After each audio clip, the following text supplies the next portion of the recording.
어머 야해라. 드레스가 당장이라도 벗겨질 것 같은데 이런 음란한 그림이 있나? 피부색은 시체처럼 창백한데 목은 또 왜 이렇게 길어? 이딴 게 그림이야? 여러분은 어떻게 느껴지나요? 외설적인 그림 같나요?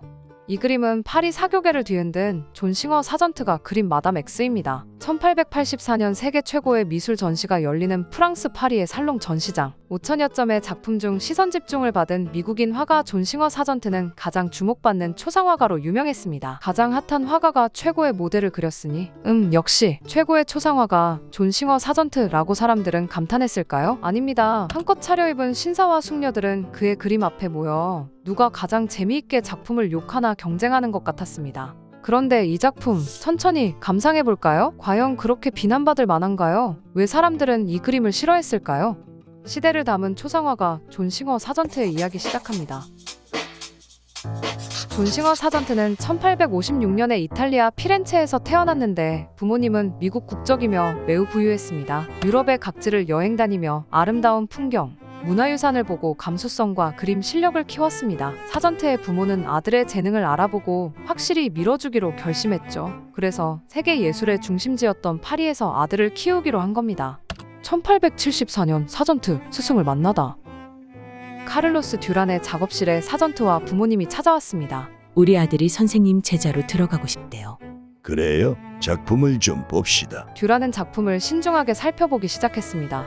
작업실에 있던 듀란의 제자들도 함께 그림을 보러 몰려왔고 교실은 순식간에 조용해졌습니다. 그림을 한 장 넘길 때마다 학생들의 작은 탄성이 새어나올 뿐이었습니다. 누가 봐도 너무 잘 그린 작품들이었거든요. 듀란은 곧바로 사전트를 제자로 받아들였습니다. 카를로스 듀란은 일주일에 딱 이틀만 제자들의 그림을 봐줬습니다. 좋게 말하면 쿨하고 나쁘게 말하면 냉정한 느낌의 선생님이었죠. 보통 수업 방식은 작업실에 들어와 제자들의 작품을 잠깐 살펴본 뒤 손을 내밉니다. 그림을 고칠 붓을 달라는 뜻이죠.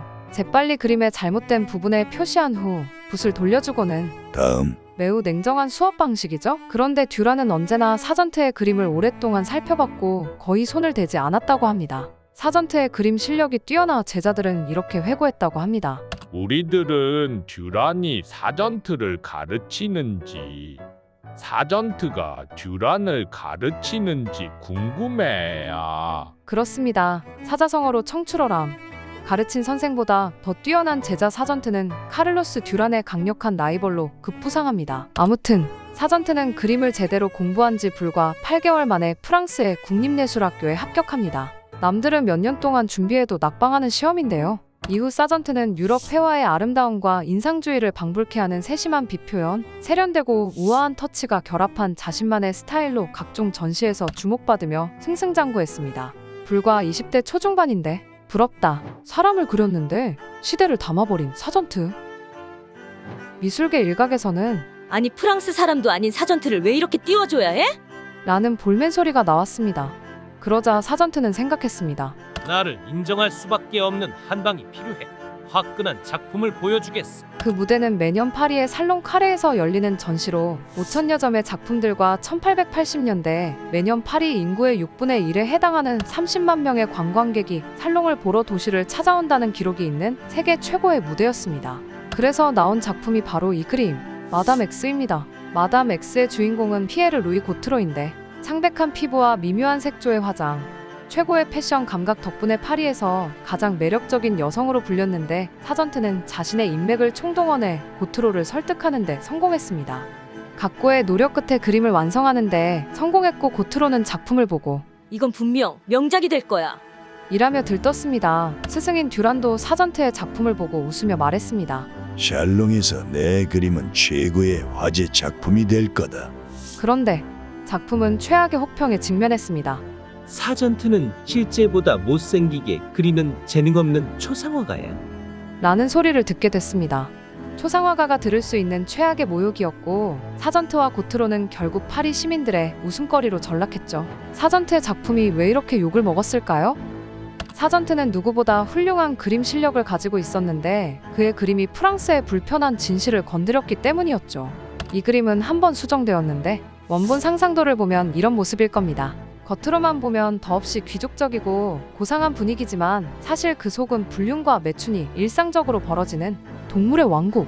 이런 가식은 파리 시민 누구나 알고 있는 현실이었는데 이를 공개적으로 언급하는 건 금기에 가까웠습니다. 하지만 사전트의 초상화는 이런 금기를 깼습니다.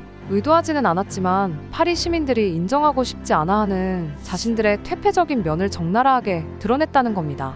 작품에서 특히 한쪽만 내려간 어깨끈이 당시 파리 사교계의 지저분한 면을 노골적으로 표현했다는 뜻이었습니다. 그림을 미리 봐준 듀란은 사전트의 그림이 이런 반응을 불러일으킬 거란 사실을 알고 있었을 텐데 자신의 밥그릇을 위협하는 뛰어난 제자를 견제하기 위해 일부러 좋은 말만 해줬던 것으로 보입니다.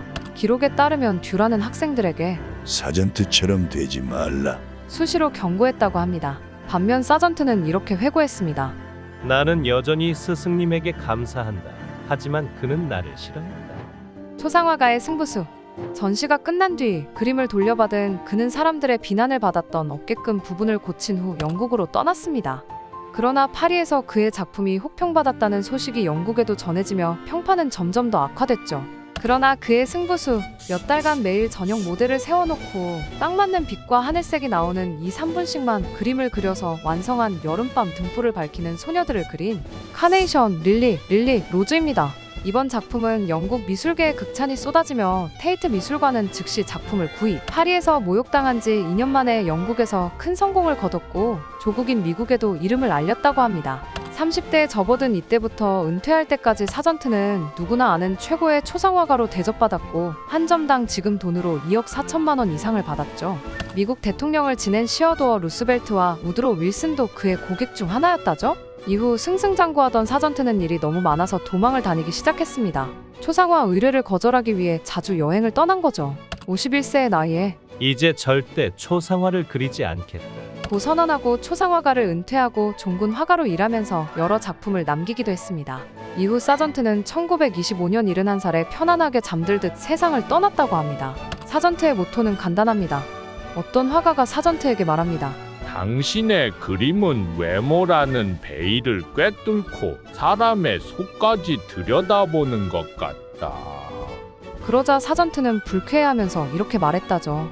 만약 베일이 있다면 그 베일을 그리는 게 화가가 할 일이야. 나는 보이는 것만 그릴 수 있어요. 라고 불쾌해했다고 합니다. 그러나 사전트의 작품에는 모델의 성격과 당시 사회상이 그대로 담겨 있습니다. 파리의 사회상이 담겨 있다는 이유로 억울한 비난을 받았던 마담 X처럼 말이지요. 보이는 그대로, 느낀 그대로를 그렸는데도 인물과 시대까지 그릴 만큼 그림을 잘 그리는 화가 사전트의 이야기 어떠셨나요?